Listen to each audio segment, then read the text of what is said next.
నమస్కారం. ఓం గం గణపతయే నమః. స్వర్ణలక్ష్మీ నమస్తే అస్తు. పరబ్రహ్మ స్వరూపిణి రాజ్యం దేహి ధనం దేహి సర్వకామాంచ దేహి మే.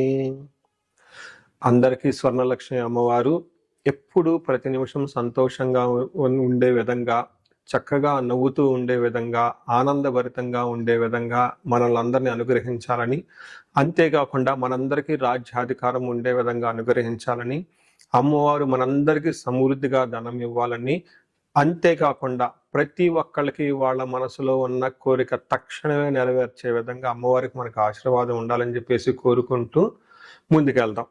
ఈరోజు మనం చెప్పుకోబోయే విషయం ఏంటంటే, కుజుడు వచ్చేటప్పటికి మిథున రాశిలో ప్రవేశిస్తున్నాడు. ఆగస్టు 2వ తారీఖు నుంచి సెప్టెంబర్ 18th వరకు వాళ్ళు ఆ మిథున రాశిలోనే ఉండటం జరుగుతూ ఉంటుంది. తద్వారా 12 రాశుల వారికి చాలా విషయాల్లో అనేక రకాలైన మార్పులు చేర్పులు వచ్చే అవకాశం ఎక్కువగా ఉంటుంది. కొంతమంది అనుకూలంగా ఉంటుంది, కొంతమందికి వచ్చేటప్పుడు ప్రతికూలంగా ఉంటుంది, కొంతమందికి కొంచెం ఇబ్బంది పెట్టే విధంగా ఉంటుందని తెలుసుకోవాలి. కుజుడు వచ్చేటప్పటికి ధైర్యానికి, పరాక్రమానికి, హీరోయిజానికి సంబంధించిన గ్రహము. కుజుడు వచ్చేటప్పటికి ఎనర్జీ, స్ట్రెంగ్త్, ఇనిషియేటివ్ అయిన పనికి ముందుకెళ్ళాలని దానికి సంబంధించిన గ్రహము. యంగర్ బ్రదర్స్ సిస్టర్స్ ఎవరుంటే వాళ్ళకి సంబంధించిన గ్రహము. అంతేకాకుండా మోస్ట్ ఇంపార్టెంట్, కుజుడును భూమి పుత్ర అంటారు. అంటే ల్యాండ్స్, ప్రాపర్టీస్, బిల్డింగ్, కన్స్ట్రక్షన్ వీటికి సంబంధించిన గ్రహం. కుజుడు వచ్చేటప్పటికి మిలిటరీ, పోలీస్, సైన్యాధ్యక్షులు ఇలాంటి వాటికి సంబంధించి వెపన్స్కి సంబంధించిన గ్రహము. అలాగే కాకుండా కుజుడు వచ్చేప్పటికి ఫైర్, హీట్, ఇంజనీరింగ్, టెక్నాలజీ, ఫోర్స్ని అప్లై చేసే ఇట్లాంటి పనులన్నిటి కూడా కుజుడికి సంబంధించిన గ్రహం. ఇలాంటి కుజుడు మిథున రాశిలో 45 రోజులు సుమారు ఉండటం వల్ల మిగతా 12 రాశుల వరకు ఎలా ఉందో మనం చూద్దాం. మిథున రాశి వారికి ఈ చలనం యొక్క పరిస్థితి ఎలా ఉండబోతుందంటే, వీళ్ళకి వాళ్ళ యొక్క జన్మ రాశిలోకే కుజుడు వస్తూ ఉన్నాడు. ఎప్పుడైతే కుజుడు జన్మరాశికి వచ్చారో అది అంత మంచిది కాదని మనకి శాస్త్రాలు వివరిస్తూ ఉన్నారు. కొంచెం జాగ్రత్తగా ఉండవలసిన టైం అని గమనించాలి. ఇందులో భాగంగా ఏ విధంగా వీళ్ళకి కొంచెం ప్రాబ్లం వచ్చే అవకాశం ఉంటుందంటే, మోస్ట్ ఇంపార్టెంట్గా శారీరకంగా కొంచెం ప్రాబ్లం వచ్చే అవకాశం ఉంటుంది.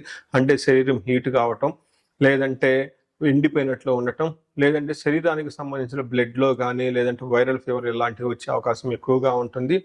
నెక్స్ట్ హెల్త్, వైటాలిటీ, హెల్త్ వచ్చేటప్పుడు కొంచెం అప్సెట్ అయ్యే అవకాశం ఎక్కువగా ఉంటుంది. నెక్స్ట్ పర్సనాలిటీ అండ్ క్యారెక్టర్, కొంచెం కోపంగా ఉండటం, తర్వాత చిన్న వాటికి గట్టిగా అరవటం, బ్యాడ్ లాంగ్వేజ్ మాట్లాడటం, ఇవన్నీ వచ్చే అవకాశం ఎక్కువగా ఉంటుంది. అపీరెన్స్ వచ్చేటప్పటికి కొంచెం శరీరం అంతా అలిసిపోయినట్లు ఉండే అవకాశం ఎక్కువగా ఉంటుంది. అయితే ఈ టైంలో వీళ్ళకి ఏదైనా కనుక సెల్ఫ్ ఎఫర్ట్ పెడితే అందులో మీకు సరైన రిజల్ట్ రాక కొంచెం ఇబ్బంది పెట్టే అవకాశం ఎక్కువగా ఉంటుంది. ఓవరాల్గా చూసుకుంటే ఈ రాశి వాళ్ళకి కొంచెం ఇబ్బంది పడే పరిస్థితి ఉందని మీరు గమనించుకోవాలి. దీంట్లో భాగంగా కుజుడు ఫస్ట్ హౌస్లో ఉంటే మన సంస్కృతిలో మహర్షులు ఏం చెప్తారంటే, జ్వరం, ఖడ్గవ్రణం చైవ, బంధు భార్య విరోధకృత్, చంద్రరాశిగతో యక్షరాక్షస పీడనం అంటారు. మన మహర్షులు సంస్కృతంలో దీని ప్రకారంగా చెప్పారు. దీని ఉద్దేశం ఏంటంటే, ఈ రాశులు ఎప్పుడైతే జన్మరాశిలో ప్రవేశిస్తారో శారీరకంగా జ్వరం వచ్చే అవకాశం ఎక్కువగా ఉంటుంది. ఖడ్గవ్రణం, షార్ప్ వెపన్స్ తర్వాత గాయాలయ్యే అవకాశం ఎక్కువగా ఉంటుంది. మీ బ్లడ్ మీరే కళ్ళ చూసుకునే అవకాశం ఎక్కువగా ఉంటుంది. భార్యతోటి, బంధువులతోటి గొడవలు వచ్చే అవకాశం ఉంటుంది. అంతేకాకుండా యక్ష రాక్షస పీడనం అంటారు. అంటే తెలవకుండా మీకు ఏదో ఒక ప్రాబ్లంతో బాధపడుతూ ఉంటారు, హాస్పిటల్స్కి వెళ్తూ ఉంటారు, కానీ పెద్ద ప్రాబ్లమ్స్ ఏమి ఉండవు, కానీ బాగా సఫర్ అవుతూ ఉంటారు. దానికి రీజన్ అయితే పెద్ద రీజన్లు అయితే ఏమో ఉండవు. సడన్గా జ్వరాలు అవన్నీ వచ్చి హాస్పిటల్స్కి వెళ్ళే అవకాశం ఎక్కువగా ఉంటుంది. అంతేకాకుండా ఈ టైంలో స్టమక్ పెయిన్స్, చాలా మందికి కడుపు నొప్పులు వచ్చే అవకాశం ఎక్కువగా ఉంటుంది. ఎనిమిలు ఉంటే, శత్రువులు ఉంటే బాధపడే అవకాశం ఎక్కువగా ఉంటుంది అని గమనించుకోవాలి. సో చూసారు కదండి, కుజుడు ఈ రాశిలో ఉండటం చేత కొంచెం జాగ్రత్తగా ఉండవలసిన అవసరం ఎంత ఉందని గమనించాలి. మనం ఈ రాశి వారికి పరిహారాలు చూసుకుంటే, ఇందులో పరిహారాలు 2-3 రకాలుగా చెప్తానండి. ఒకటి సెల్ఫ్ రెమెడీస్, మీరు చెప్పుకునే పరిహారాలు చెప్తాను. రెండో పరిహారం మీరు గమనించుకుంటే, ఈ యొక్క శ్రావణ మాసాన్ని దృష్టిలో పెట్టుకొని ఈ శ్రావణ మాసాన్ని ఎలా సద్వినియోగం చేసుకోవాలో దాని గురించి పరిహారాలు చెప్తాను. తర్వాత విశేష పరిహారాలు ఉన్నట్టు మీ యొక్క ఇండివిడ్యువల్ జాతకానికి సంబంధించిన పరిహారాలు 3 లెవెల్లో పరిహారాలు చెప్తాను. ఫస్ట్ ఏంటంటే మనకు శ్రావణ మాసం వస్తుంది కాబట్టి ఈ శ్రావణ మాసాన్ని మనం సద్వినియోగం చేసుకునే విధంగా స్వర్ణలక్ష్మి విశేష హోమం అనేది ఒక హోమం జరుగుతూ ఉంటుంది. ఎవరైనా గనక అది నా సమక్షంలో జరుగుతూ ఉంటుంది.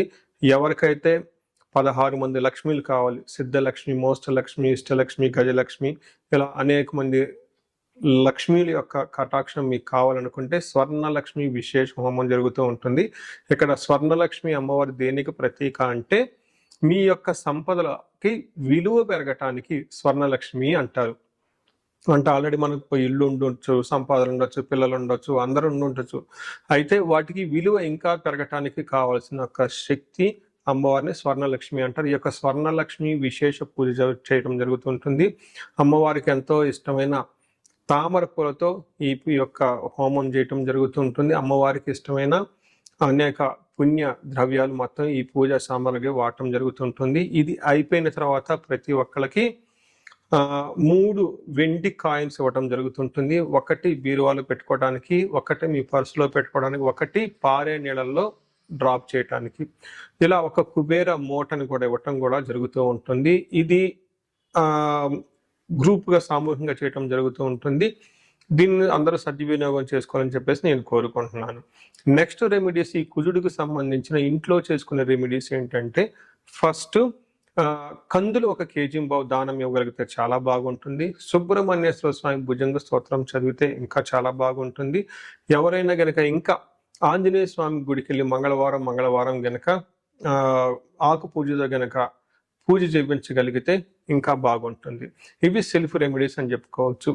విశేష రెమెడీస్ అన్ని కొన్ని ఉంటాయి. ఇవేంటంటే మీ యొక్క ఇండివిడ్యువల్గా జాతకంలో ఏదైనా గనక దోషాలున్నా, గ్రహశాంతులున్నా అవి ఒకసారి జాతక చక్రం చూపించుకుంటే బాగుంటుంది. ముఖ్యంగా ఎవరి వయసు అయితే 40 సంవత్సరాలు +−5 years అంటే 35 to 45, 50 ఈ రేంజ్లో ఉండి సక్సెస్ఫుల్గా 10 years ట్రాక్ రికార్డ్, ఎడ్యుకేషన్ ఉండి, ప్రొఫెషనల్ ట్రాక్ రికార్డ్ ఉండి, అంతా బాగుండి ఎక్కడో కనుక లైఫ్లో మీకు ఆగిపోయారన్న ఒక ఫీలింగ్ వచ్చేసి ఉంటే దానికి కారణం మీకున్న శాపాలు యాక్టివేట్ అయ్యి ఉంటాయని గమనించుకోండి. దానికి కారణం మీ యొక్క జాతక చక్రంలో ఉన్న గ్రహాల యొక్క చెడు యొక్క దోషాలు మీ మీద ఉందని గమనించుకోవాలి. ఇలా మీకు అనిపిస్తే ఒక్కసారి ఇండివిడ్యువల్గా మీ యొక్క జాతక చక్రం చూపించుకొని తగు పరిహారాలు చేసుకోవాలని చెప్పేసి కోరుకుంటున్నాను. అందరూ ఇప్పుడు విధంగా స్వర్ణలక్ష్మి విశేష హోమంతో పాటు హెల్త్ బాగా లేకపోతే మృత్యుంజయ హోమము, ఆయుష హోమం చేయించుకోవటము, భార్యాభర్తలకు అన్యోన్య దాంపత్య పాశుపత హోమం చేయించుకోవటం, ఎలాంటి పరిష్కారాలను కానీ సరే రాహువుకి సంబంధించిన ఇలాంటివి ఉంటే చండీ హోమం చేయించుకోవటం చాలా ముఖ్యం అని చెప్పేసి నేను కోరుకుంటున్నాను. మీ అందరికీ అష్టైశ్వర్యాలు కలగాలని, భోగభాగ్యాలు కలగాలని చెప్పేసి నేను కోరుకుంటున్నాను. నమస్కారం.